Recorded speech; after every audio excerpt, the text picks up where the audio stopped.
पैसालाई हेर्ने हाम्रो दृष्टिकोण के त्यो साँच्चै सही छ त? आज हामी एउटा यस्तो किताबको विश्लेषण गर्दैछौँ जसले संसारभरका लाखौं मानिसलाई यही प्रश्न सोध्न बाध्य बनायो। हो, हामी कुरा गर्दैछौँ रोबर्ट कियोसाकीको विश्व प्रसिद्ध किताब रिच ड्याड पुअर ड्याड अर्थात् धनी बाबु गरिब बाबुको बारेमा। ल सुरु गरौँ है त पैसाप्रतिको हाम्रो सोच बदल्ने यो यात्रा। यो किताबको मुटुमा एउटा एकदमै सरल तर गहिरो द्वन्द्व छ। सोच्नुस् त, दुईजना बुबा र पैसालाई लिएर उनीहरूका ठीक उल्टो विचार। एउटा बाटोले भन्छ सुरक्षित बन, अर्कोले भन्छ स्वतन्त्र बन। अब कुन बाटो रोज्ने? हो, यही प्रश्न हो जसले यो किताबलाई यति धेरै शक्तिशाली बनाउँछ। अब कथाको सेटअप पनि एकदमै रोचक छ। लेखक रोबर्ट कियोसाकीका भनौँ न दुईजना बुबा हुनुहुन्थ्यो। एक उहाँका आफ्नै जन्म दिने बुबा जसलाई उहाँ गरिब बाबु भन्नुहुन्छ। उहाँ एकदमै विद्वान, उच्च शिक्षा हासिल गर्नुभएको तर जिन्दगीभर पैसाको लागि सङ्घर्ष गरिरहनुभयो।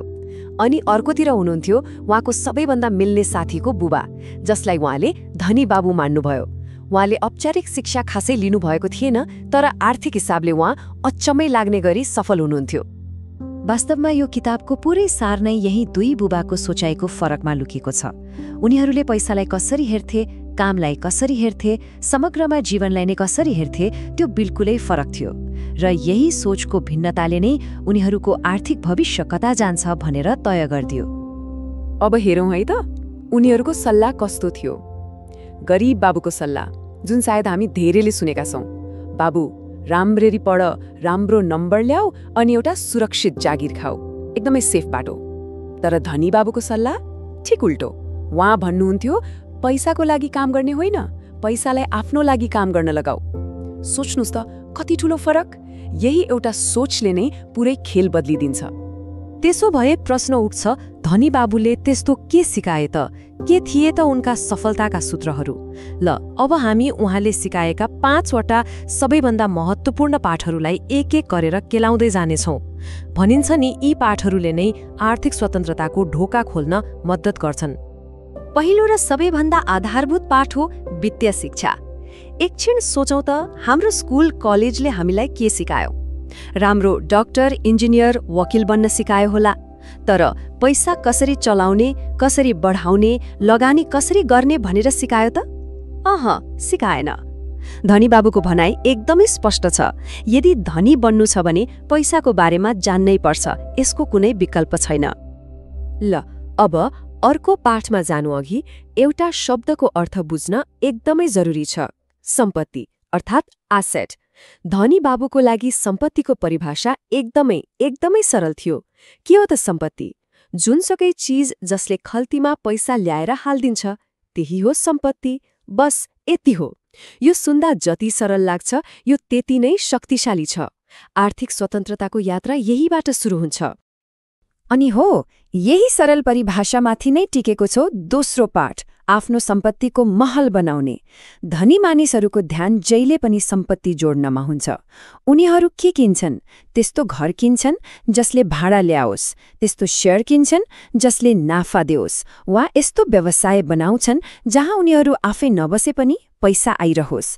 छोटकरीमा उनीहरू त्यस्ता चीजमा लगानी गर्छन् जसले उनीहरूको लागि पैसा कमाइदिन्छ। अब कुरा गरौँ तेस्रो पाठको, जुन ऋणको बारेमा छ। सुन्दा अचम्म लाग्न सक्छ, तर धनी र गरिब दुवैले ऋण लिन्छन्। तर उनीहरूले ऋण लिने कारणमा आकाश जमिनको फरक छ। धनी मानिसहरू ऋण किन लिन्छन्? सम्पत्ति किन्नको लागि, यस्तो चीज किन्नको लागि जसले भविष्यमा अझ धेरै पैसा कमाओस्। तर गरिब मानसिकता भएका मानिसहरू ऋण केका लागि लिन्छन्?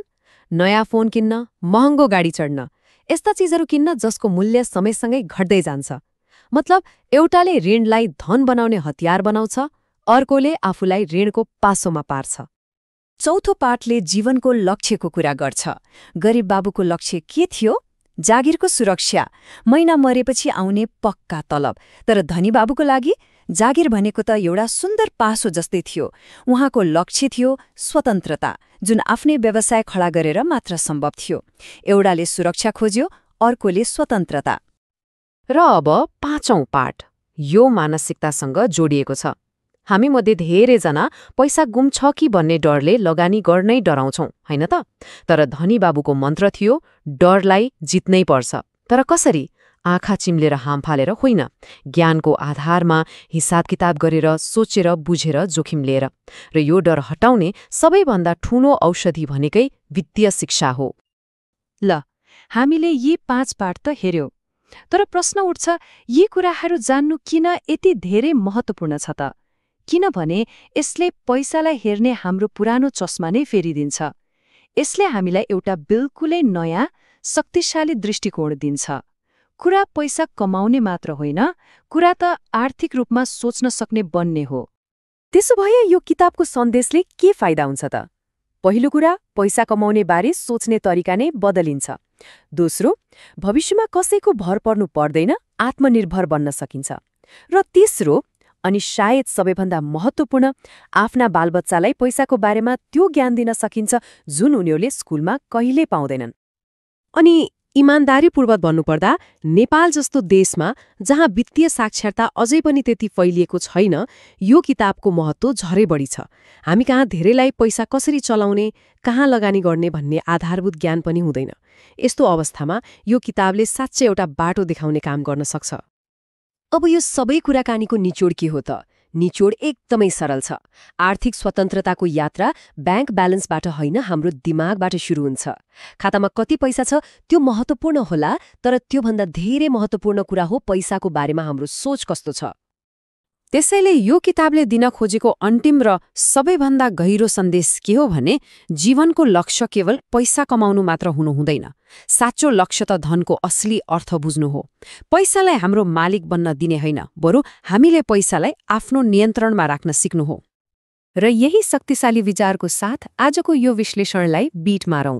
याद राखौं, धनी बन्नको लागि ब्याङ्क खाता होइन, सोच फरक हुनुपर्छ। हाम्रो आर्थिक भविष्य अरू कसैले होइन, हामी आफैले बनाउने हो। र यसको सुरुवात हाम्रो आफ्नै सोचबाट हुन्छ। जब सोच बदलिन्छ, तब जीवन आफै बदलिन्छ।